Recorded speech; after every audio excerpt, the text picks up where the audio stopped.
Hello, friends. Today I'm going to start with the poem Aunt Jennifer's Tigers. I'll be explaining each and every thing over here. The theme as well as the poetic devices will be taken care of. So, Aunt Jennifer's Tiger is written by an American poetess, Adrienne Rich. She is a renowned American poetess as well as a feminist. Aunt Jennifer's Tiger dates back to 1951 when divorce was unacceptable. The poem criticizes the oppressive nature of marriage.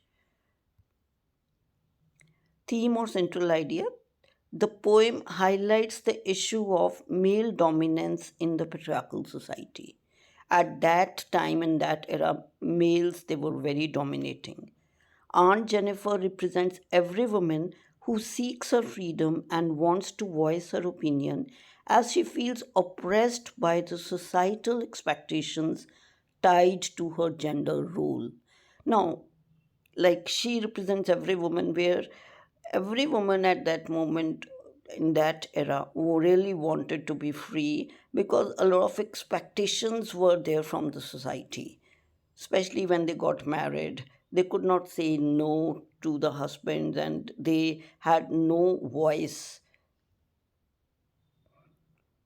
So Aunt Jennifer's tigers prance across a screen. Now Aunt Jennifer actually she is doing embroidery and she is making tigers on a panel. And the tigers are diametrically opposite to Aunt Jennifer, because Aunt Jennifer, what she has suppressed inside, her soul really wants to be fearful. So that is projected in her art of embroidery. So her tigers, they are fearless and they are moving very confidently in the forest, whatever forest she has made on the panel in the form of embroidery. Bright topaz denizens of a world of green. Now, bright topaz. Topaz is a stone, a very expensive stone which has bright color. Here, the comparison of tigers is done with that brightness of the stone. And they are denizens, they are residents of the world of green, means they live in the world of forest. World of green over here means forest. They do not fear the man beneath the tree. The word man is very important here. Aunt Jennifer is really scared of her husband, whereas her tigers are not at all afraid of men. They pace in sleek chivalric certainty. The tigers are very confident, courageous. They know their territory really well and they know where they are going. On the other hand, Aunt Jennifer is timid, submissive, and very stressed and nervous. So she's not confident. She herself doesn't know what to do because she is not given that much of freedom. Aunt Jennifer's fingers fluttering through her wool find even the ivory needle hard to pull. Now, Aunt Jennifer's fingers, they are shaking because of the psychological fear. Though her husband is not around, but still she's so much scared, so much fear has been instilled into her that she feels nervous, that her fingers are shaking. One reason is this, the other can be that she gets exhausted to that extent by doing household chores that by the time she gets some time to do embroidery, what is her hobby, she feels exhausted as her energy is drained out. So both ways it can be taken. Find even the ivory needle hard to pull. The massive weight of Uncle's wedding band sits heavily upon Aunt Jennifer's hand.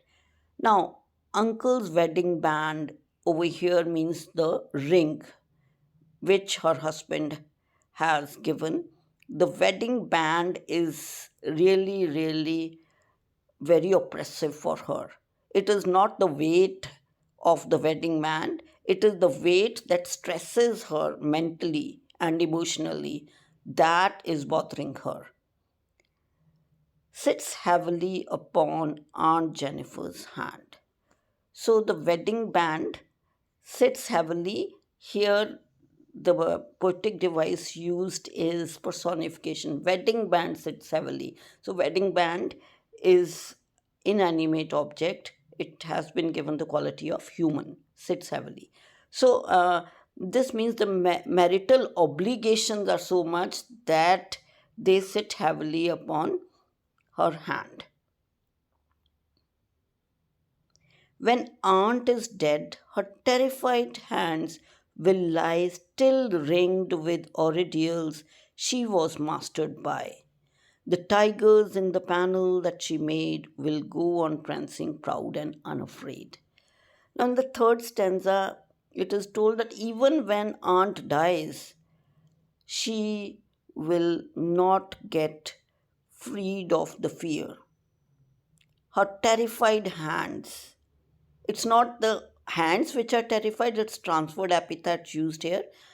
It is aunt who is terrified. Even when she is dead, her terrified hands will lie still.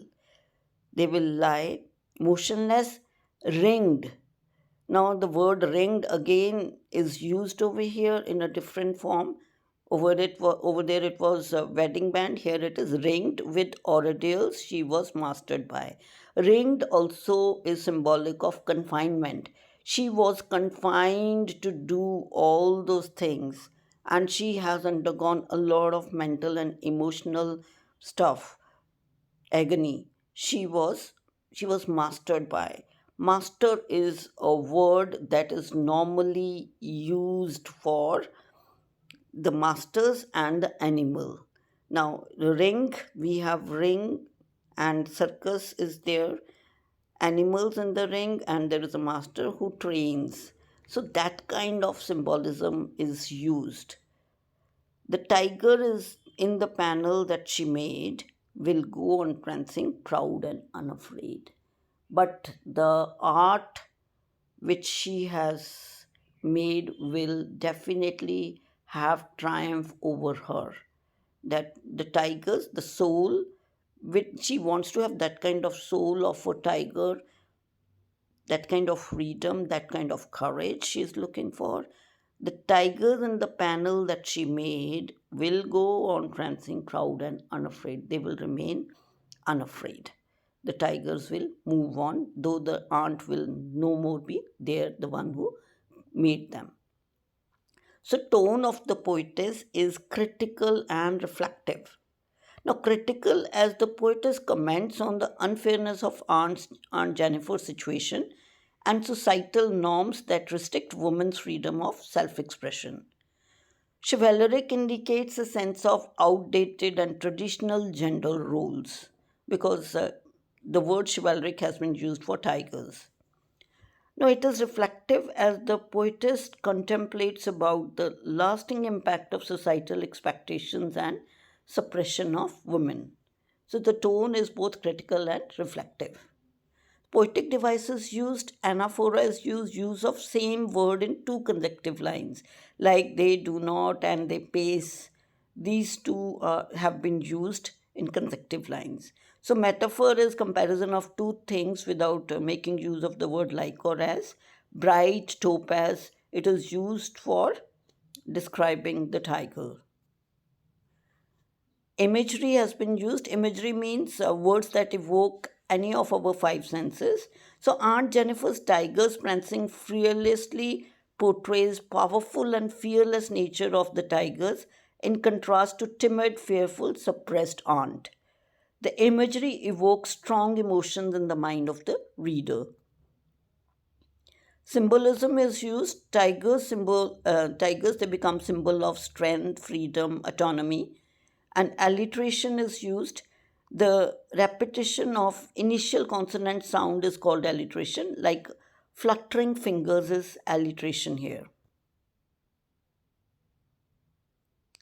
Transferred epithet is there. Aunt was terrified, but the expression got shift to hands. So, transferred epithet is when instead of the whole, we transfer the emotion to one part. Enjambment has been seen in the poem, especially in the third stanza. So poetess uses sentences or phrases that flow into the next line without pause into the next line. They flow without putting full stop and all. They flow into the next line. So rhyme scheme is it's written in couplets.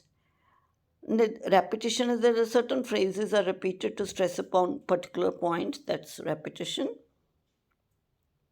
Personification has been used.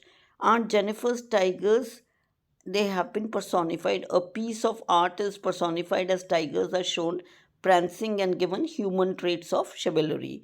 And even I talked about the ring sitting heavy upon hand, even that is personification.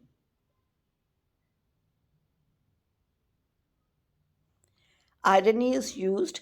The irony lies in the contrast of fearless tigers and Aunt Jennifer's own life, where she feels oppressed and dominated.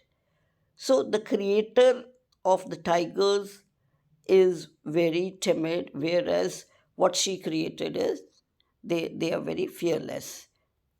So this was what all I wanted to do. It is according to the latest thing, the tone and all is being asked these days in CBSE.